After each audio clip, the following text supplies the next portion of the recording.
We chuckle to start that one. Welcome everyone to episode 13 of the AF Cast. Back once again from our not so secret location with my two cohorts, Dr. Smith and two-time fantasy champion Gav. I thought I'd give you the... Well, why not? Wow. You're going to say it anyway, aren't you? Let's get the bingo out the road. Tyrod Taylor, what's the HD stand for? I can't remember. Who's the deck this week? Handle? It's Gav John Mill 123. Right, done. Here we go. That's enough of that for this week. Right, let's get right into this week's news. So, of course, it is... Where are we? We're Friday. Yes. Day after the season started. Yes! Oh man, I know. I kind of mentioned it a few weeks ago when pre-season started. We had the Hall of Fame game, which is like, yeah, something actually happened last night, but it wasn't real football for a few weeks, you know. So, but first proper game happened last night. Gav, you very nearly actually stayed up to watch it. You utter mentalist. Only because I was on a late today, so, well, I said that was a deterrent. If I wasn't an early, I probably would have done the same anyway. So you did it last season, did you? Not every Thursday night. You were WhatsApping me at 4 in the morning. I was thinking, dude, you're not working like 3 hours. You're not a mentalist. Yeah, so I was going to stay up and watch it. Obviously, in UK time, it was 1:20 was the expected kickoff, but there was heavy ass rain in Philadelphia. That technical term. Heavy ass rain. So the kickoff was delayed by an hour, so I decided to give up. As much as I listened to Al Michaels and Chris Collinsworth, my favourite commentating duo. Is that sarcasm? No, I really do like them. I do like them. Yeah, so I just had to give up. I couldn't stay that long. I gave up when, of course, I realised it was not anywhere near 9 o'clock at night, and there was no point. You know, I can do the Sunday game at 6, but that's about it. Don't even make the second round of Sunday games. 9:30? No, that's when I go to bed. So we've just established Steve. So old. Steve has a sleeping pattern of a small child. For a 95-year-old. That's why I loved the whole London game and the fact I could get to watch 2 back to back. And that was, oh man, best week of the season, that one. Get none of the playoffs, just to watch all of it on delay the next day. Nightmare. The one thing I'd say for you though is you're quite good at watching games after they've happened, or you're not. Like you can record it or watch it after. And yeah. Well, the last couple of years I've had the Game Pass, so you can watch whatever you want, whenever you want. The year I've gone back to putting Sky Sports on. I'll just record everything. I'll just watch bits and pieces. Yeah. I'll probably not watch all of games. I do this really weird thing where if I've got like 6 in the drive, I might watch like the first quarter of one game just to get an idea of how the teams are playing and things like that. Right, I know what's happening in that game. Right, next one. Or if you get some news report and it's like, oh my god, you have to watch. Yeah. Rodgers did the most dominating game ever, and you know what I mean. I'll be like, fuck me, I'm watching that one. Yeah, absolutely. Yeah. See, I'm quite like I couldn't watch a full game back. I feel like if it was I'd have to watch it live, or it's not happening because I'd just be like, I already know what's happening. You know what's happening. Yeah. So I've been trying to avoid a lot of spoilers from last night until I put it on Facebook this morning. Literally the first thing that came up was the picture and the score, and I was like, oh well, fuck. So on that note, and you're, oh my god, did you see this? Did you see the Philly Special 2.0? Oh my days. They already coined this, and it's amazing. It's awesome. It's absolutely awesome. There's no really any other words for it. When does it happen in the game? Do we know this? I don't even know. Okay. All I know is it got a first down, and yeah, brilliant play. Yeah. And I'll see it tonight. Well, we're obviously going to talk about the Eagles soon, so we probably shouldn't go too much more into that, but the Eagles won 18-12, quite convincing. From what I gather reading it was a pretty boring game. I seen it. I was up in the middle of the night because I'm old and I need to pee. And I flicked on. It was like half time was 6-3, so I seen that briefly and then shut the phone off again. So it did seem I wouldn't say an uneventful first half. See, because I'm one of these weird guys who I will quite happily watch a 0-0 because it's a defensive masterclass, and I'll appreciate that for what it is. Most of the general Joe public, and the fact the rules are changing that much in the last decade, is all about, we want 54 versus 42, you know, kind of really high scoring mental games. But I can totally sit and appreciate, a 0-0 quarter and 3 outs and all sorts of stuff. I think the conditions didn't help the game. As I mentioned, the heavy ass rain. It really was heavy ass rain. Because it featured the Eagles as well. Did either of you see? You probably won't have, Andrew, because you're just newer. Did you see the game? I want to say it was maybe 4 years ago, where Detroit played Philly in the snow. I remember the Bills last year. The Bills had a crazy snow game last year. Maybe. Well, actually, the Bills are pretty good for getting a lot of snow by December. That was about 8 inches of snow Yeah, on the that pitch was for the whole ridiculous. game. It was insane. I only remember because there's these great highlights shots that people get. It's Megatron went to get a catch and he caught it and he slid across the ground. And when he woke up, his entire face mask was just full of. You're falling asleep on the way down. Yeah. Oh, That's a no, real talking reason to again. retire from narcolepsy. On a snowy pitch. At least he got a padded fall when he hit the bottom. No, he had to like scoop out his entire face mask because it was just chock-a-block full of snow. It was amazing. Sheedy McCoy was still running for them because he got best part of 200 yards on the ground. It was just unheard of. Yeah. It's because when there's snow and that much snow, you can't pass. Yeah, and defenders kind of get their foot in, so you can get a few gaps and whatnot. Anyway, we are flying way all over the place like normal. So next bit. Go. Next bit, boom, boom, boom. It's like we actually had some kind of plan this week for a change. Well. Yeah, well, I was going to get to that. So, obviously, over the last couple of weeks, we've had Aaron Rodgers getting paid, who at that point was the highest average per season. We then got Aaron Donald got paid, and he became the highest paid defender ever, and more guaranteed money than Rodgers, but over a longer term, which is where it works out slightly different. And then Matt got traded, and he got the biggest contract ever given to a defensive player and the most amount of money guaranteed ever. Which kind of brings us on to then who's not got paid, who probably should have by now. So yeah, Lev Bell. You missed a great opportunity. You could have said me. You could have said nobody's ringing any bells. Yes, I was full of the bad jokes last week. Yeah, so Lev Bell never got paid, and not only did he not get paid, he's getting shit for it. Oh yeah, well he has to report today, otherwise he can't play week. Oh, is it tomorrow? Tomorrow, he's got to 4 o'clock New York time tomorrow, I think. The day before the game? Oh, that's pretty good then. I thought it was 2 days before he had to report. He's got to okay, that's Saturday. fine. He's still got a day. So we can still wait and see whether he does pitch up or not. I have a sneaky feeling he's not going to. I don't think he's going to do it. I think he's actually going to deliberately hold out part of the regular season for the rhetoric from those around him is that if he's not getting, he doesn't want to pay on a contract that he feels undervalues him, and if he's not getting paid what he thinks he's worth, then he's going to preserve his body, because a running back is one of the most physical positions in the game. Smaller shelf life. Exactly. So yeah, totally. If he's coming into it next year having taken a few hundred less touches, then he's in a better place to get a massive contract in free agency next year. Yeah, Maurice Jones-Drew actually had an article. I wish I'd read it fully, but I was kind of running out of time. And he was actually advocating for Bell to hold out until week 11, is it, or something? Yeah. Because that's when your year doesn't carry over or something. It doesn't count as a full year. So as long as he signs after that, it changes the rules a bit for him. Now, he still would get paid $6 million for the remaining part of the season based on his franchise tag. But then if Pittsburgh then had to franchise him again, it's another 20% on top, and it's you get into the Kirk Cousins situation, don't you? Yeah, Exactly. It's pretty much. So they were saying it was probably the best thing for him to do, because of the short, small shelf life and chef life, my cook and my fries.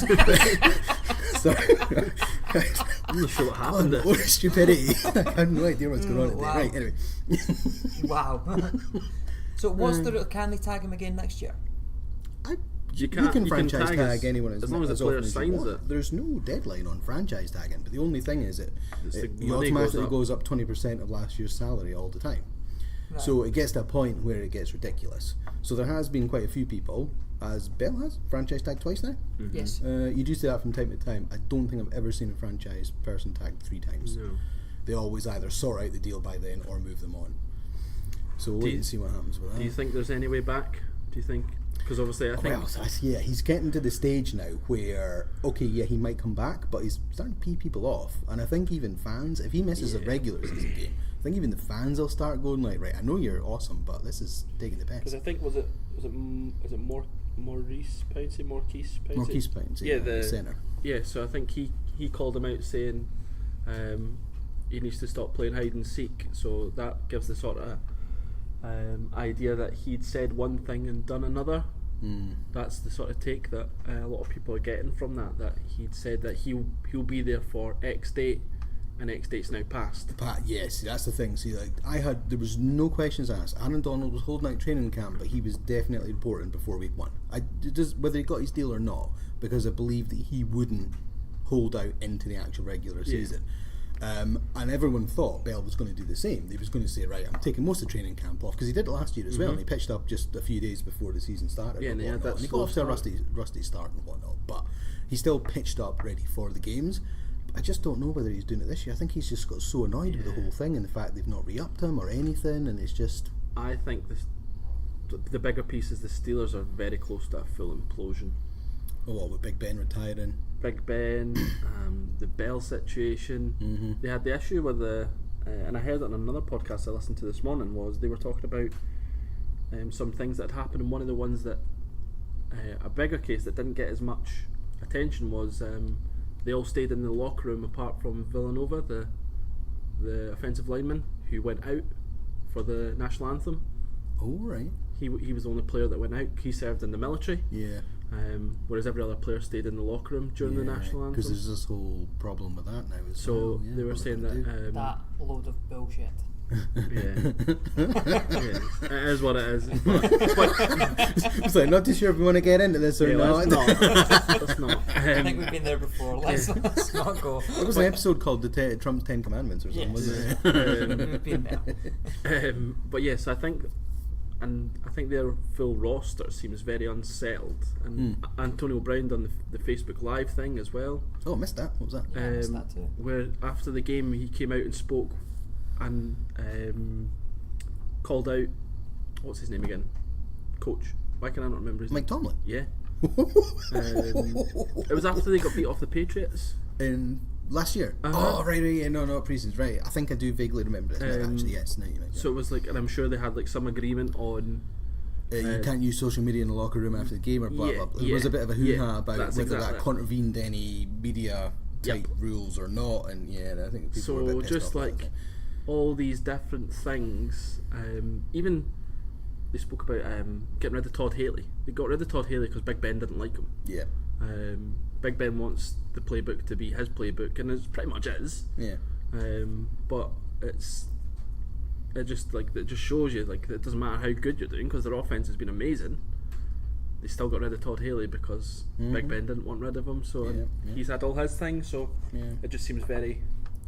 The only thing, and Steelers are by no means my favourite team, but in terms of consistency, the Patriots have been really consistent over a long period of time. They have the most amount of championships of any team. So something works. You know, the Roonies they put a head coach in and they give them a long leash. They've had 3 head coaches in the last 50 years or something crazy like that. Yeah. You know, they don't keep turning everything round. Something is working. But I think I'm with you actually. When you think of all these little different so close to a full-scale implosion. And like if Big Ben just says, right, that's me, I'm not good enough anymore. Yeah. Well, he said it last year. I know. Did he not re-up for another 3 years though? I think so, but or is that him just saying, I could play another 3 years? Or I don't know. I don't think he can play another 3 years. I think this is. You think he's going to be wobbling this season? The end is nigh. Oh. Especially if you don't have Lev Bell. Well, yeah, who would do half the work for you? Yeah. Interesting. But yes, the Steelers fans, sucks to be you. Well, stopped following us ages ago. Right, says the Redskins fan. Well, onto that subject. Shall we dive into the NFC East then? Let's go for it. Go for it. Right. Okay. Did everyone do their prep prior to last night's game? I'm intrigued. What's prep? That thing we're meant to do because we're meant to be a professional podcast. No, but my outcome was still the same. It doesn't make any difference anyway, the result. No, I thought it all through. I've not written anything down, but that's all right. Thought it all through. Countdown stealth. Got it, not written down. Cool. Same, will we just do fourth to first, like normal? Whatever. For the benefit of the listeners, who's in the league, who's in the division? Our 4 teams are... We rely on Steve so much. New York Giants, Washington Redskins, Philadelphia Eagles, and the Dallas Cowboys. Is that your order? No, I deliberately shook them up on purpose. I was thinking I was going to read them out in order, and I thought, I can't do that. Okay. No. Right, fourth. Yeah. So, Andrew. Dallas. All right. Ooh. Dallas. Oh, full house. I actually have Dallas as well. And I thought that was following All or Nothing, right? And last season being so, and the fact that they didn't do that great last year because Zeke he was suspended, for 6 weeks. But they were still contesting by the end. Yeah, they were to the second last week, maybe. Yeah. They weren't far off at all. But I'm with you. I still have them regressing even further. I think teams start to figure Dak out last year. Yeah, I had agree. Which is part of his problem. Wait. I didn't know if Zeke Elliott could single-handedly do the damage in a game to win, himself. I think he needs a bit of a passing game to help around him. They've lost Wetton. Des Bryant's gone now. Yeah. Okay, he maybe wasn't the player he was, but he Still commanded a name. attention, didn't he? The still a defense name. had to be aware of him. Couldn't sleep on him. Bingo. Yeah. Their O-line's going to be depleted a bit this year because Frederick he's injured, Yep. Because he's got some disease, I can't remember the name of it. Yeah, so he's out a bit. And as we discussed after All or Nothing, their head coach is a wet blanket of a personality. Yeah, he is. Oh, did you see the meme? I wrote it down because it was so funny. The meme about them cutting Dan Bailey after 7 years. Oh my God, Did I yeah. tag you in it? No. So it's like after 7 years, the Cowboys finally got rid of Dan Bailey because he hadn't been arrested.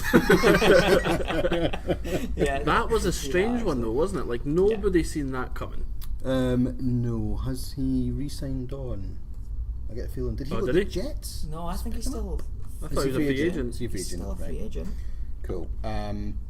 So yeah, I didn't know if it was one of these sneaky moves where you cut somebody and you bring them back after week one, because that does happen a few people. I think he was one of the higher paid kickers. Second, is he not the second best accuracy? Yeah, that's all what I mean. time or something like that. And It's what really quite you high. would think is if you've got, and the reason that I thought the Cowboys is, well, there's two reasons behind the Cowboys mainly, but their offense to me now is one dimensional. Yeah, and well, it's just Elliott and It's Elliott. It's gonna be nothing a running else. game. It's going to be like Minnesota of 8 years ago when AP was Yeah. the guy. So that to me, that's where I think the kicker was actually quite important for a change, because you're not always going to get those big yard plays. You're not going to get those 30-yard, 40-yard passes because I actually don't think Dak's got it in him.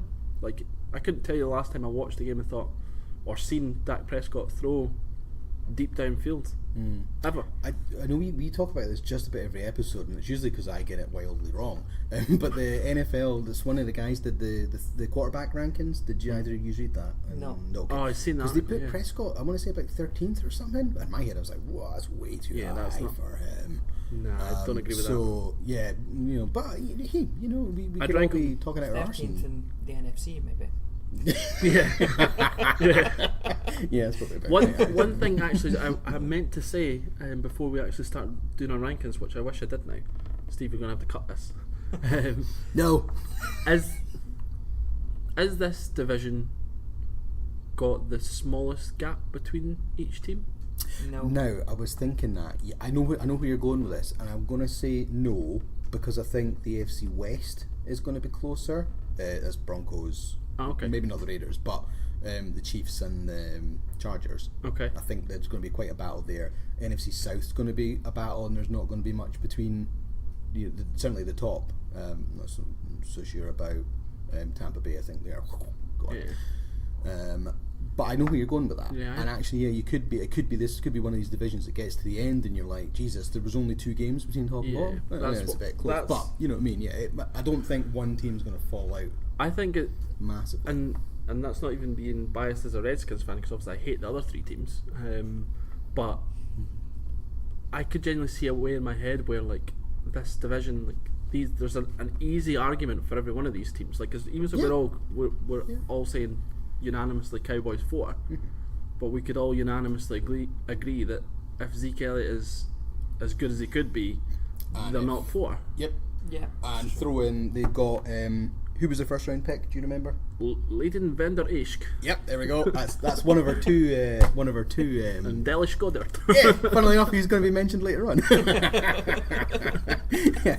So they've got Van Der Essen at linebacker alongside Sean Lee and Jalen Smith. And I'm thinking, as a triple core of linebackers, by God, that's probably going to be one of the best in the league. Yeah, part of the reason, this is going back to why I had the Cowboys at 4, was actually Sean Lee, and this might sound a bit strange, but it's just he's never healthy. Yeah. Yeah, you're going to get 10 games out of him if you're lucky. Yeah. And I think it's like there's a clear drop off in the Cowboys when he plays and when he doesn't. And I think you've seen it in All or Nothing. Yes, he is absolutely. their absolute categoric leader. It's not Dak. Sean Lee drives that team. Yeah. And and to the point that Des Bryant backed that up by calling him out, saying it was Sean Lee that got him shipped, not so much. Yeah, that's Wet right. Blanket. What's his name again? Just gonna call him Wet Blanket. Jason Garrett. He's just got Wet Blanket from now on. But yeah, no, it was. The rumour mill goes it was Sean Lee that was pulling most of the strings there, which is a bit ridiculous. Yeah. Really. No player should have that much power. No, and it's just clear that he commands that team. Yeah, totally. And they do completely drop off when he's not there. I don't have the full list of names, but their defensive line I think is actually really strong as well. They've obviously got DeMarcus Lawrence, who's but they've got Taco Charlton, who they picked up. They've got Randy Gregory's back from suspension, and by all accounts is back to playing alright. David Irving, well, he's out for the first 4 games because he's suspended for being a naughty boy. But if he comes back and he doesn't get resuspended or whatever, become the new Josh Gordon, that's another piece. Yeah, they had another name or two that I was reading this morning. I was like, God, actually, a lot of defensive line players. They've actually got a good defense, but I think their issue is it's the actual scheme that their defense plays it, because they play the bend not break that sort of style as well. Sorry, I didn't mean specifically the scheme, but Steve's getting into tactics. I don't know if I've got that right, but because it's Rod Marinelli. So I think that they're comfortable, losing some yards as long as you don't give it up when it really matters. It's like the Patriot way as well, where I think their defense, if they had a more aggressive coordinator, Greg Williams or exactly, Wade Phillips. Someone give the Cowboys not that Wade Phillips will go back there because he had a nightmare as a head coach, but you give him that defense, he's going to get some results. That's exactly what I mean. Get someone that's going to have them blitzing all night long. So we've unanimously all agreed that the Cowboys are going to be 4th, but I've actually managed to convince ourselves quite well how good they are. Winning the Super Bowl. Winning the Super Bowl. I think that's going to be a quite a good summary. The first team to finish 4th and to get into the playoffs. Right, who you got in 3rd then? It's a coin toss for me. Ooh, okay. Eagles and Giants. No, so I've got a coin toss between the Redskins and the Giants. I'll go mine then. I went Giants at 3. Okay. I'm going Redskins then. I've got Redskins. My reason is solely based on bias. No facts. No, I'm just kidding. Let's go. We'll go with, because it's 2-1. We'll go with the Redskins first, then, and blather about them. So this will sound bad, and it doesn't mean to sound bad as the words, but this is what I was writing this morning. Probably as much a regression from the Cowboys rather than an improvement on the Skins gets them into 3rd place. That's a kick in the balls. I think they've named their starting running back. Yeah, actually, which is a great shout for him. You had him come back player of the year 6 months ago? I mean, it's not going to happen though, is it? How do you not know? Because let's think about it. Think about it. Have they got arguably one of the best O-lines in the league? Actually, top 5, easy. They're right in the top 5. Okay. Is Alex Smith going to keep a defense really honest? Absolutely. So is that going to give AP running holes? Damn right it is. So the only thing he's done. You think he's gone? He's done. He's too much. Okay, well, right. He's got so. Having watched him for the back end of last season, he started quite well. When of course, because he was at your Cards last year. And then, injuries started to take his toll as well, but he just didn't look the same type of player. I think, especially when you're used to David Johnson back there. Yeah. The one thing that I think he has an advantage with the Redskins for, we've got quite a lot of depth at running back actually. Not amazing, but depth in the sense all of 4 on your chart are solid. Chris Thompson's. I want to call him Samji Perrine, but that's not how it's pronounced. Samaje Perrine. And Rob Kelly. Right, Rob Kelly. So Peterson doesn't have to play every down. No. And I think that was maybe his issue with the Cardinals, that he was the featured. I know he's been named our starter, but I think it's easy enough to take him out and use him in bursts rather than use him. So do you think they'll maybe only run on maybe 15 plays a game to do what he does, and then switch out maybe for Thompson to be like Thompson type role? I think Thompson will probably have the most scrimmage yards for the Redskins this year. Yeah. What's your widey core? Jameson Crowder, Josh Doxson. I like our Doxson, Richardson, Crowder, and Reed, and Vernon Davis as well. Yeah, who's maybe not quite past it. He's definitely on the downward curve. He's still athletic, but So there's probably enough in the offense to keep a defense. So far, every team we've turned into a positive. It's a positive podcast. Yay! Well, this goes back to it being a tight division. Yeah, that's true. So I think this is me arguing why I think we're 2. I actually think that Alex Smith is not getting the love that he deserves, and I think that's the story of his career. Do you think that right now, on paper, he's the best quarterback in that division until Wentz comes back? Well, until Wentz comes back. Right now. Yes. Yeah. I'd rather him over all the rest of them. Yeah. I was just posing the question. Yeah, I would. Yeah. As well. Yeah. Yeah. So I think one of the things that I really liked about our Josh Doxson last year started to come into the game, and most importantly for us, we actually picked up Paul Richardson from the Seahawks, who not a lot of people will know or might not know too much about him, but he's like a Tyreek Hill diet, like a lighter version of Tyreek Hill. He's a take the top off, super fast wide receiver. So something you've not had since Deshaun Jackson. Yeah, we've not had that since Deshaun Jackson left. Exactly. Yeah. So and I think Alex Smith last year we seen that he was more than capable of throwing the ball deep. Yes. And if you've got someone like that can take the top off, and you've got Jordan Reed in the middle, and you've got Doxson, who's great at these 50-50 contests. So yeah, I think our offense will be pretty good, and as long as our offensive line stays healthy, that should be enough. But the actual biggest thing that happened for us was, or will be, Jonathan Allen coming back, who we drafted first rounder last year. Was not injured and either preseason or very early. 4 games or something like that last year. Yeah. He was described as the new Fletcher Cox. And picked up a 16th. Was your first round this year? Yeah, so lineman as well. Yeah. Yep. So not only was the lineman, but it was Daron Payne was Allen's teammate at Alabama. Yeah, so it was. Yes. So the one thing that you're getting from Alabama is tough, strong defenders. And if we've got 2 of them defensive linemen, then I think that should really help us against teams like the Giants, whose offensive line is weak, and I actually think it'll help us against the Cowboys and Eagles, who have pretty good offensive line as well. So yeah, I do think we'll be able to jump up to 2, but I think it'll be so tight. Like the Giants. Yeah, I mean, do you think having Geis would be the take you over the edge? Maybe. I think so. Possibly, yeah.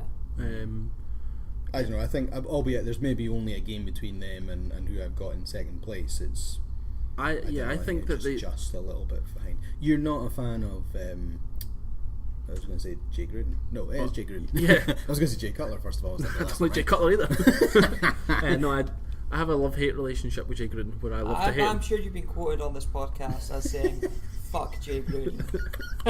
And if not, Andrew's just said it now. He frustrates the life out of me. He really does. I think that for someone that was, he's supposed to be an offensive genius, I think he could have done a lot better, and I think he didn't address a lot of issues that were there, and I think the Cousins situation was handled poorly. Whether that was him or the previous GM, it still didn't help us. You've got Jim Tomasula helping the defense. I love that. Yeah, he's great. And again, the thing I like about Jim Tomasula, he's like one of these blue collar types. And we've got, as I mentioned, Jonathan Allen, Daron Payne. Another name to watch out for is a guy called Ryan Anderson, who we picked up last year. He was a second rounder, also from Alabama, but was also injured. The Redskins draft strategy seems to be take gambles on people that are injured or injury prone to see if you can get them healthy, because Anderson and Allen, Allen was supposed to be a top 5 talent and we got him 16 or something like that. Ryan Anderson was supposed to be a first round talent, and Fabian Maru, the cornerback we picked up, was also supposed to be a first round talent. We got him in the 3rd. All 3 have been injured all last year. So if you get him back this year, it's basically getting 4 first round picks in the squad. And Geis was the same actually. I think Geis had. He was first round talent as well, because we picked him in the first round. Was that injury problems, or was that not character issues? I think character issues. Yeah, I think that's right. Actually, make him fall. I think we still had him going to, I want to say, first round, didn't we? Panthers. It's somewhere in the low 20s. I think we had him getting picked up. But so yeah, I think, and I do think these 2 teams, the Giants and the Redskins, there's not a lot between them. We'll go on to the Giants then. Yeah. Cool. So I think the positives. So I've got them in second. Have you got them in second? Third. You're third. Yeah, because I've got the Redskins I've at got 2. them in second, but I was just going to make that quite easy. So yeah. So positives in terms of the Giants, they've obviously got an elite wide receiver in Ooh yeah. OBJ. You got paid. Who did? Yeah, he got Make paid. it rain. And they've got a supposed generational talent at running back. Yeah, Saquon Barkley. Barkley. They have massive questions at quarterback though. Yeah. I'm with you on that, but I think because they picked up Solder from the Patriots and they drafted Will Hernandez as well, that it's going to help. The O-line's always been a bit ropey in New York. I think that's going to help Manning a bit. Yeah, okay, he's not the Manning he was from 5 years ago. He's regressing a bit, but I think he's capable enough of certainly getting them to the playoffs, albeit I don't think it would be this year. He's maybe only got a couple of years left though, that's the thing. He's really so we close to touched the on end. earlier that Big Ben's Ben's coming got a couple of to years, yeah. the end. And Manning was the same draft class. Exactly, yeah. So he's only got a couple of years in him as Do you well. think this is from a positive aspect, do you think that Eli will do like what Peyton done when Peyton went on the Super Bowl run? This could be his year where just... Yeah, if he wins it all, he'll just go out on top. Yeah, absolutely. I think he's got no qualms in doing that. I don't think they're going to get there. I think they're going to be in the hunt until about week 16.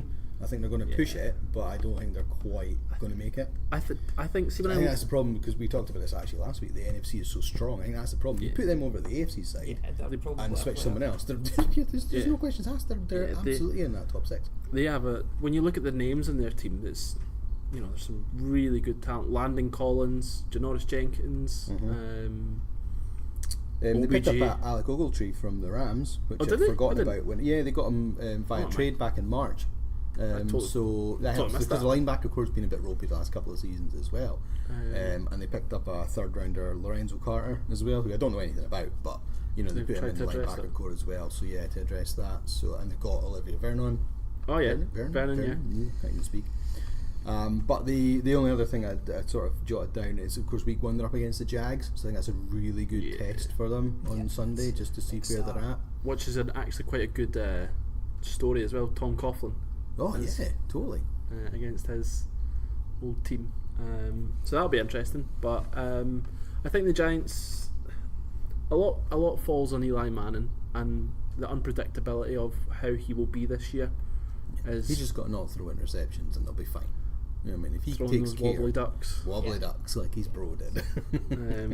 It's just he's been doing it for a couple of years now, though, hasn't he? He has. Really not had. Yeah.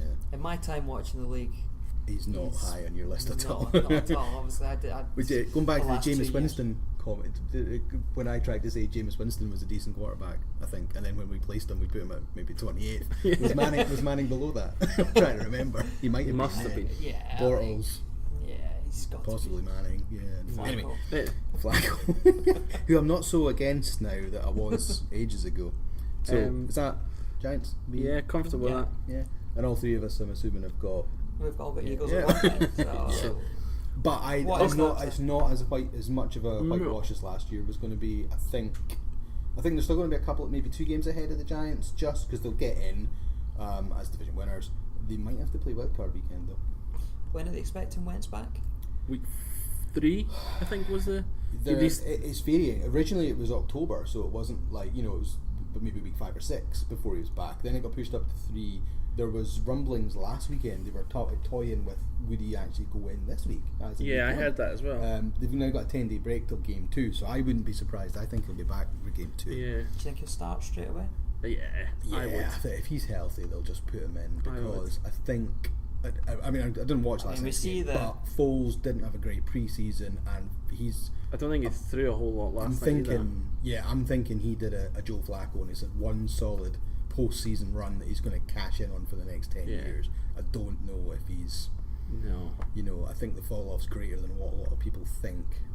Yeah. So, I think as soon as he's healthy, so we know they're going to win it. Yeah. Or we all agree that we think they're going to win it. Yeah. How far do we think they go this year? Divisional weekend. Divisional? I don't even think they get into the championship game. I think I've got Green Bay, Minnesota and the Rams ahead of them right away. Spoilers. Oh yeah, damn, that's the division we're doing in about 10 minutes. Anyway, I don't know. Do you know that's how I was like? I was thinking on paper like you could they argue the easily- Saints.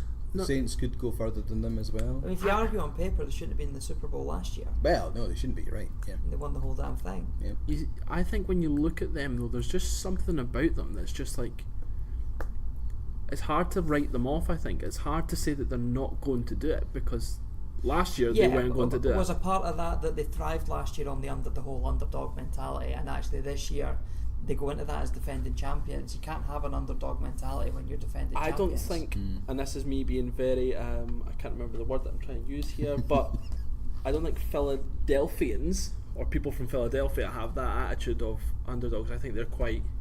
Oh, they were booing the team off the pitch at half time. You know, in game one, they have no patience for their team. I think ever. their expectations are to win. Right up there. They already had those expectations for the last decade when Donovan McNabb was quarterbacking, and they won it. No, got the Super Bowl. Super Bowl, yeah. Got to the Super Bowl, and then for like the last 10 to 12 years, they've been thinking this is how good we are, and have gone right through the pits and then come back to the fore. And all the way through that, the fans have been, we should be winning every bloody game. And I think actually, so they picked up J.J. mid-season last year. Yeah, I think they started strong, 2 touchdowns last night. I think this year he's going to be. I think he's going to be the guy. Crazy good this year. I think it's a great offensive line. You've got really good wide receivers. Yeah, and they added Mike Wallace from Baltimore, who he's maybe not quite what he was in Pittsburgh, but they've already got a solid wide receiver core, and you've just added another boost. I think the purpose of taking Wallace was because he's another one of these speedsters, is just to keep the defenses honest, and you know, if you risk it, we'll throw it deep. Alshon Jeffrey, Nelson Aguilar, who reinvented himself as a slot receiver. Yep. You've got Zach Ertz, Dallas Goedert. Dallas Goedert. I wrote this down earlier. I was tight end got depleted because they lost Brent Selleck to retirement, and Trey Burton went up to Chicago, and I was like, oh man, who they got a tight end? And I was like, oh, they still got Zach Ertz and Dallas Goedert. So actually, it's not really that depleted to be honest. Vinny Curry went to Tampa Bay. That's so I was like, oh, well, we'll suffer the defense. They signed Haloti Ngata, who again maybe isn't quite the same force he was, but that's I'd say arguably on paper as good a replacement anyway. So your levels, you're not really losing a lot there. So they've taken a team that won it all last year. They've added a couple of nice pieces. They've not really lost. The ones they've lost aren't deal breakers, unlike a lot of other teams. They've dodged the bullet with getting rid of Michael Kendricks. Oh yeah, exactly. Lost him to the Browns and then at the jail. 25 years he's apparently going to get. Well, that's the maximum sentence. That's oh my god, I didn't realise it was this bad. But so he pled guilty yesterday to insider trading. Oh my goodness, I did not hear that. 5 years in the jail potentially. I think his thinking was he should have been at the Raiders, not the Browns. Come on, they're the ones criminals. Yeah. And what else did they write? Who doesn't love the Jordan Mailata story? I don't know what that is. Why don't you enlighten us? Dun, dun, dun, because I don't really know. No, he is the guy who has never played NFL until about March or whatever, and signed on to the team. You go drafted in the 7th round. He's like a Samoan rugby player type thing. Oh, I did hear this. Yeah, just didn't know the name. He's made the team. He's in a 53-man roster. He's probably going to be. No, he's playing tackle. He's 400 pounds or something. He's a big, massive motherfucker.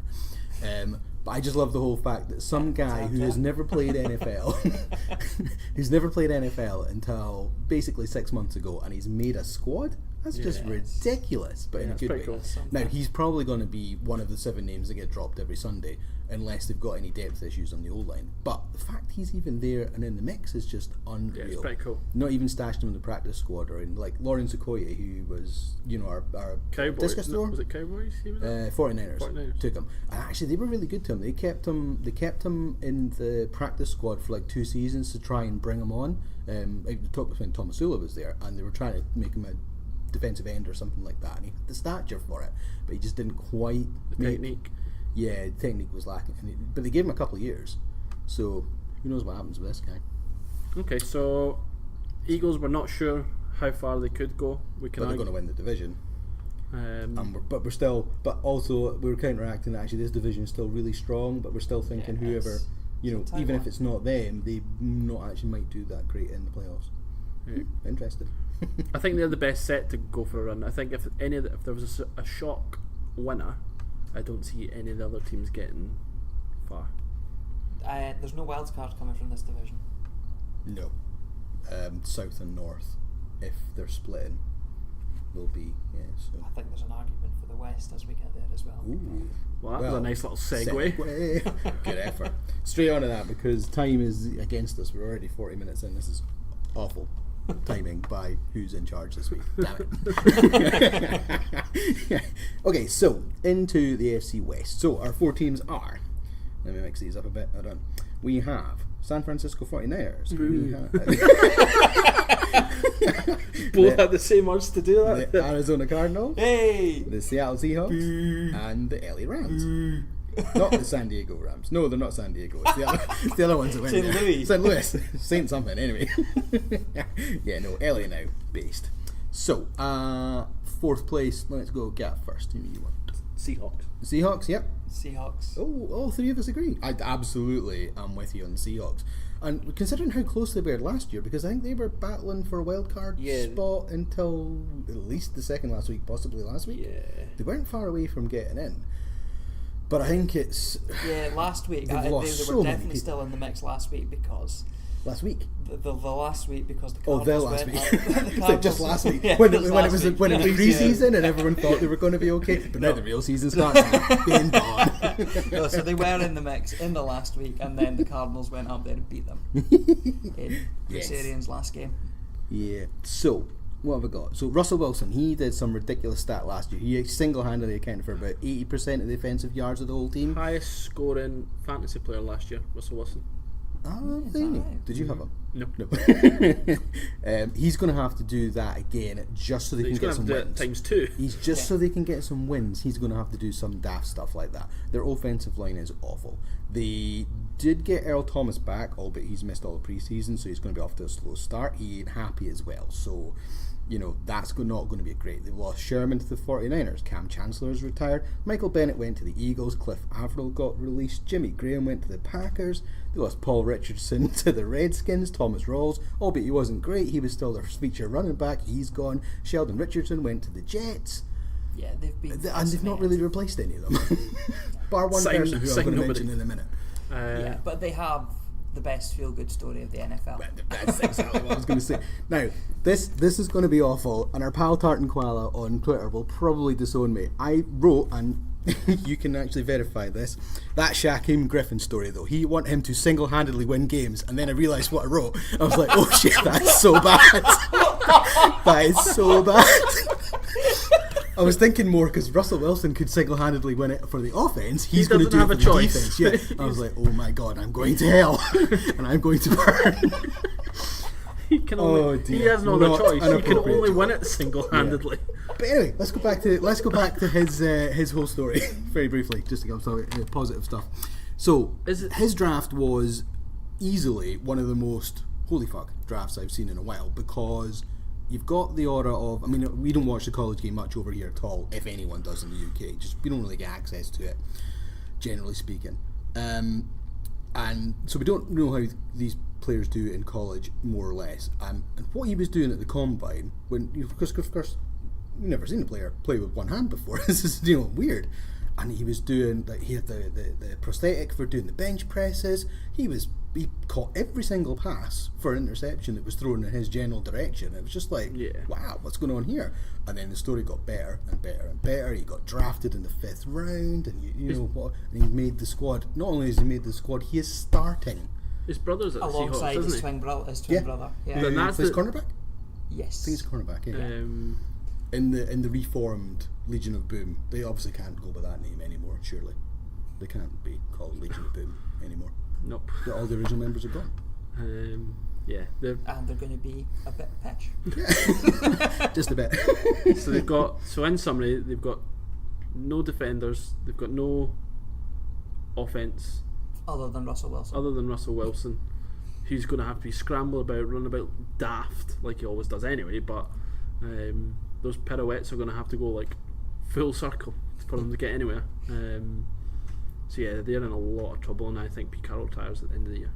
I think I'm with I think you they on have that. to. I think it would be. Where's he been there now? 6-7 seasons. Yeah. He's definitely on the top 10 longest tenured coaches anyway. And I think the regression of the Seahawks is also in line with his tenure.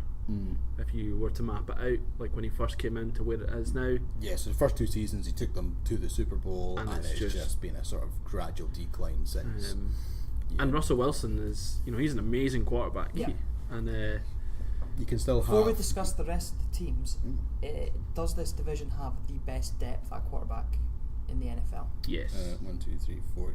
Yes, on the starters, but even the fact that the Cards backup, Josh Rosen. yeah, is Mike Glennon. who I'm sure, if I remember rightly, I typed him being They reckon potentially he's the the most best of start the ready Yeah. of the draft Plus, class. he fell so far. I'd say so far he was still 10th. Chip on but his shoulder. yeah, that's the whole He's chip on the perked, shoulder yeah. thing that would make him even better. But yeah, absolutely. Yeah. Yeah, definitely. I agree with that. I don't think you could argue any other divisions.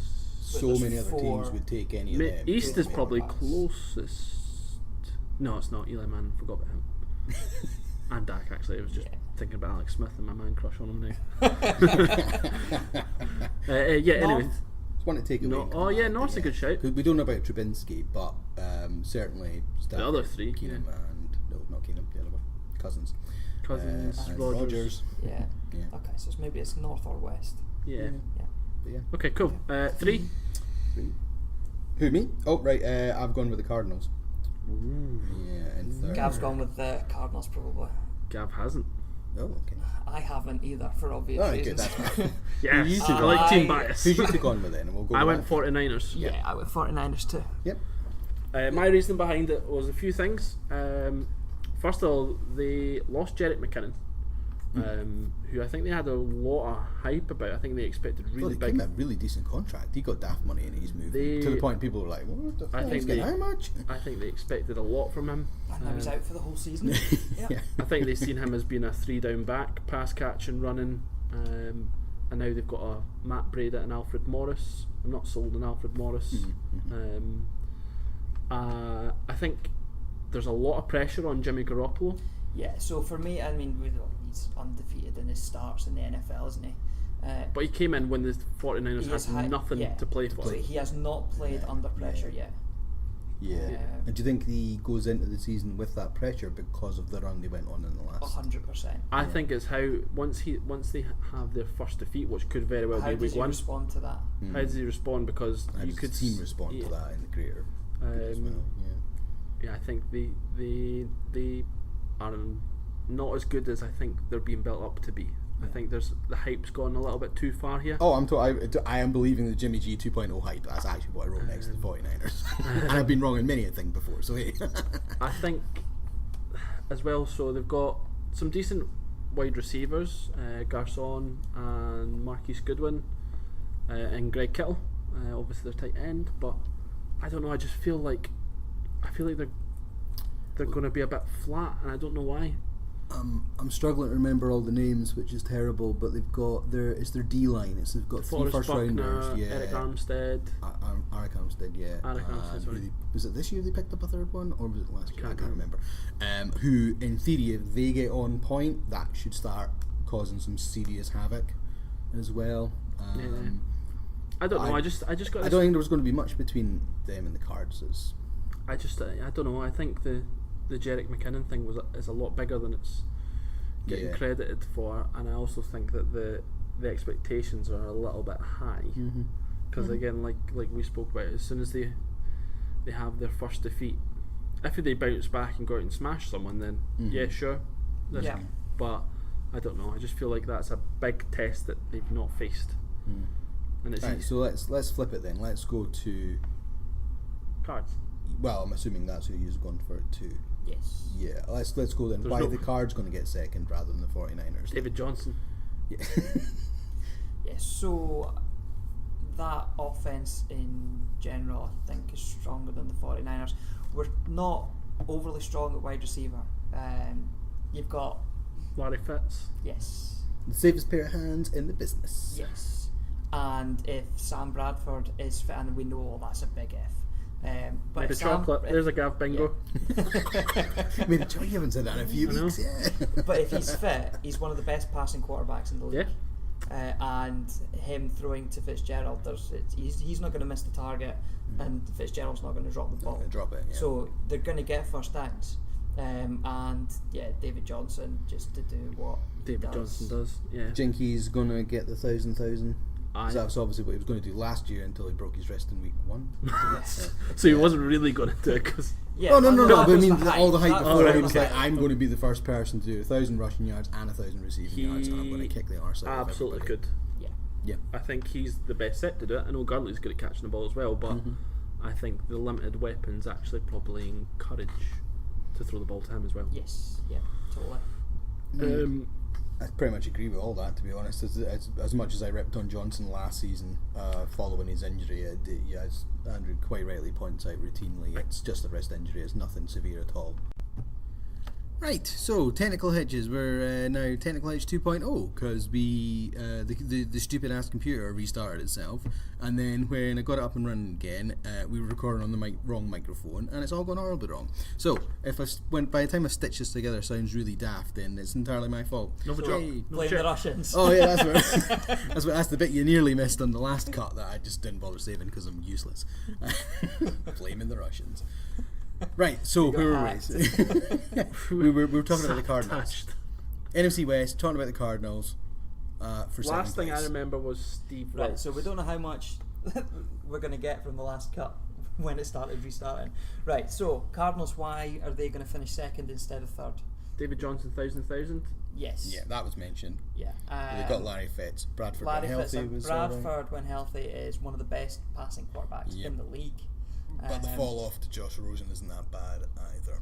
Yes, because he's still a rookie, but he's a rookie. He's potentially unknown, but the experts reckon he's the most start ready of this draft class. Well, the fact that fell down to 10. I was just going to say the fact that Josh Allen lost out to Nathan Peterman tells you everything I about this. think Josh Allen's a one-trick pony. Jane Buffalo's very big one-trick pony. really wishing. Buffalo's really wishing. If you need a Hail Mary, everybody plays a Hail Mary. 70 yards, kaboom. Yeah. I'd love someone to try that. Chip on his shoulder as well in terms of Rosen. I think he already had that before as well. I think before the actual Because draft people fell. were slating him and his demeanour and everything. Yeah, he was And very I think arrogant. There was a part Yeah. of it where he said that coming out of high school, I was always rated third against a set lot of them, and then he went to college and he was ranked third or fourth in this draft class, and he's always felt that he's been underestimated by the pundits, and he's always proved them wrong, and he's looking to do the same in the NFL. But another thing you'd started to mention before shit fell apart was Or Novacek. Steve Wilkes. Steve coming in Wilkes. as head coach, previously defensive coordinator at the Panthers. Yeah, who obviously the Panthers had an amazing defense for. That was one of their strengths. Obviously they had Cam Newton, but the fact that the D was so solid. And the thing that I was going to focus in on is what does he do to Pat Peterson? So overall, this defense in pre-season had something crazy like 20 takeaways in 4 games, including 8 against the Dallas Cowboys. I so hope they start replicating some of that in the regular season because that's the kind of performance I'll be like, oh my god, did you see that last night? I think that Patrick Peterson is going to be back to the absolute top this year, and I think so. He is an elite cornerback. Yeah. Well, Patrick Peterson, elite. Yeah. He was sort of taken out of the game a little bit by offenses last year, but that was probably because he's down so good. it was because he's so teams good, but schemed also so that they didn't have to face him. But it was also the way that Arians chose to use him in that defense. It was like when Revis Island became a thing. Revis was that good, just the whole half of the field was just not played into. Yeah. Just totally shut down. And I'm sure I read that Peterson was the least targeted cornerback in the league last year because quarterbacks just don't want to throw near him because they like to keep the ball. I like that video, the video of Chandler Jones busting the sled. Did you see that one? Fantastic. I mean, Did you see Again, that that's one, Gav? another. No? Oh, it's brilliant. So you know the little sleds they get, where they've got like the little pads and they push up against it, and then they get in their position, they push up against it. Well, Chandler Jones, he just went for it and just went straight through the sled. Snapped it And off the base. snapped, yeah. And of course, because he was so pumped about it, him and all his teammates were like jumping around and whooping and high-fiving. It was amazing. And again, so that's another huge piece that the Cardinals have on defence, and Chandler Jones led the league in interceptions over the last 4 years or something like that. Obviously not each season, but... What, Chandler Jones? You sure interception? Interceptions? Oh, in Sacks. sacks. Right, cool. I just No, wondered. it's I Wrong. was like, he might have got one or two. Wrong but not metric quite there. yet. Wrong metric. Yeah, in sacks over the last 4 years. Yeah. So. I think we were just speaking about it whilst we were dealing with the technical crisis. The Cardinals are... Crisis. It's all going wrong. Honestly, I was nearly crying, let's be honest.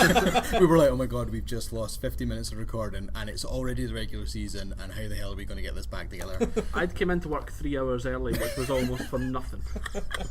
I mean, I hadn't come into work because we're in a secret location. Well, I said not so secret location because we've said it every time we're here anyway. Yeah, I think the Cardinals are a really easy team to like. We were speaking about all or nothing, and I think they've had the best so far. And I think that it's There's easy a to lot of likeable characters on that team. Yeah, and we were speaking about Patrick Peterson, like, and his, his enthusiasm that he would beat the quarterbacks in the bucket challenge and things like this. So they are a really likeable team. So I think, I want them to do well. And David Johnson seems like the nicest guy in the universe. And he's awesome. And he's really, really good. Cardinals at 2, which So leaves solid second you have on that. Then, by the sounds of I it. don't think there's too much between them, between them and the 49ers. There's a good gap between them and the Seahawks, though, eh? Yeah. Yes. Seahawks on a losing record. I could maybe see 49ers 500. Okay, yeah. And Cards just above. Yeah. Maybe. So but in the hunt, near the end of the season, Making the playoffs. you're going to get them. Yeah, you got them getting in. That's my bias. No, you might be right. You never know. I mean, there's No, I always do a think good number of there's teams. enough Was it pieces averages there. 4 I every think year? there's new enough teams. pieces that they can challenge late. All depends on Sam Bradford. As good as Josh Rosen may or may not be, I wouldn't. If Bradford goes down, I wouldn't. So if they've got Bradford for a healthy season, you think they're certainly pushing right late into the season. If Bradford goes down, like it's who misses out though. If you think about the strength of the NFC as a whole, I don't see the Cardinals having a good enough record overall, but I think they'll be a winning record, but not as good as. Oh, you're needing 10, no questions asked. I see them at sort of 11 to be in it, and 10 gets you a split. It's tiebreakers. And a 10-win team is not making it. I just see them as 9 and 7, and then I think the 49ers are like 8 and 8 or 7 and 9. Right. That's the sort of gap I've seen between those two teams. Yeah. And Seahawks is 5, 3 and 3 and 13. Shoot them down. 0 and 16. 0. The Seattle Browns. So that takes us into what we all consensus agreement first place team. Well, there's no other teams in the division, so yes, And we've that's not fair. mentioned the Rams yet. No, well, I did earlier when I was talking about the wrong division. Spoiler. So I wrote the absolute no-brainer who was winning this division. Who is it? Les Snead, GM. Yeah. And Stan Kroenke. That's the owner, isn't it? Yeah. Do you think that they've went right this year? What we want to do is, you know what you do in Madden when you just take all the best players. We want to take all the best players. It's funny that I'm going to move away from the world of American football and compare his approach here as Stan Kroenke, the owner of the LA Rams, to his approach at his English football team and how he just doesn't seem to spend the money at Arsenal. Yeah. But was that not a stadium thing? Yeah, they had because a lot. They spent so long clearing them. But that's done now. That was a few years ago. They finished paying mental as other teams have. Yeah. That's just by the by, quite interesting. Maybe because it's just a plaything and he doesn't really care about it. Well, I think he's being going back to the American football though. I think part of this is them gearing up for they're in. So LA is the second biggest market in America, right? So they've been crying out for a team for years. They've now got 2. They've come in and they've gone right now. We're going to own this city. They bought all the best players. LeBron's just gone there, jumping sport yet again temporarily. They've got the new stadium open next year, or 2020, and they're thinking, right, we want as many big ticket people as we can get away with. Now, some of these people that they've got this year might not be there by then because you don't know. I think Sue's in just 1 year. It's on a 1 year deal, so I don't know if they can. I mean, because you can't pay everyone all the money. That's the old thing. And Donald's obviously chewed up quite a lot. They've got Goff in the rookie contract for 1 or 2. One more year. They're going to have to re-up him. No. And 2 more years, yes. Gurley, they re-upped. So Gurley's been paid, so he's okay. So he's in the current wage structure. Actually, They've paid Cooks 2 years, was that you got? A couple of years anyway, yeah. The big thing about this whole sort of buying it in and just spend and cherry pick the best talent. Has it ever worked in the NFL before? I'm going to let Gav ask this because his team and their owner Dan Snyder used to do this in the last decade, and it was fucking hilarious. He spent 4 or 5 years just making a mockery of free agency. The difference was that we didn't actually sign good players. You signed Albert Hainsworth a $100 million contract, and he just promptly spat it all over the place. We were like the Redskins were just like. You were laughing stock. Yeah, we just paid. Agents must have pissed themselves when we came for them. Dan Snyder's on the phone.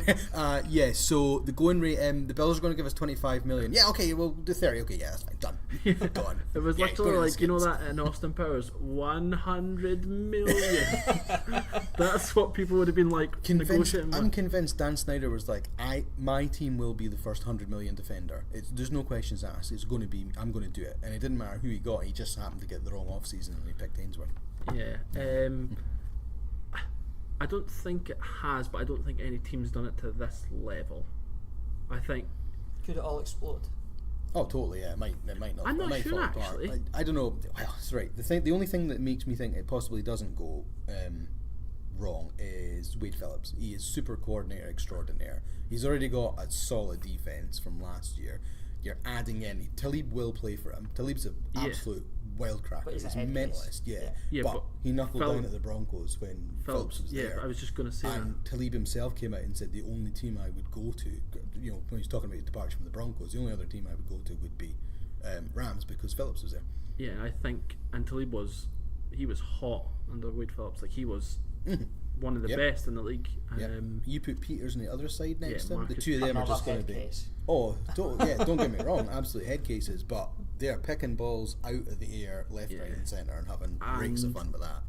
Not only are you taking two excellent, guys in the secondary, you've got people like Sue and Donald wrecking that front Sue line. and Donald who they're going to kill offensive linemen. They're literally going to kill them. Michael Brockers, isn't it? Is the other one in the front Brockers, line. that's right. Frightening front to back on both sides of the ball. I can't wait to see them. I hope Sky feature them soon. And see what you were saying about implosion.